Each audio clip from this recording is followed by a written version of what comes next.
There have been a lot of situations where I've been like, Yeah. "Oh god, I don't wanna, like, open up my email today because it's gonna be a problem."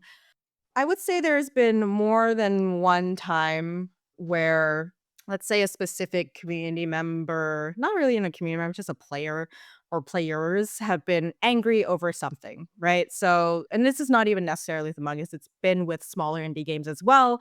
Like they're unhappy about the content or they're unhappy about a bug that's going on, and they are just constant, and that's the thing about community management, right? Especially when you have a lot of players, it's like, they don't sleep. Well, they do, but then there's other people in another time zone who are awake, and now they're angry at you, and because you're a community manager, you're the front-facing person. I think what people sometimes misunderstand is, like, it's that initial anger that they think is the thing that is really bothersome about being a community manager. No, it's the constant barrage. It's the, "Okay, after the, like, initial wave is over," actually, it continues on.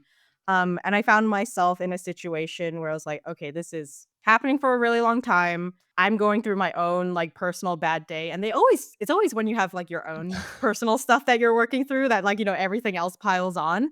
Um, I would say that like those moments have been quite difficult. And that's why it's also very important as a community manager to kind of find ways and boundaries in which you connect online.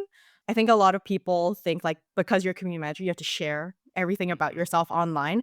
And I mhm, found that actually having, for myself, anyways, and it's different for everyone, having very strict boundaries about what I share about myself online is like very helpful for my mental health and for what people can quote unquote attack if like they're really annoyed about something.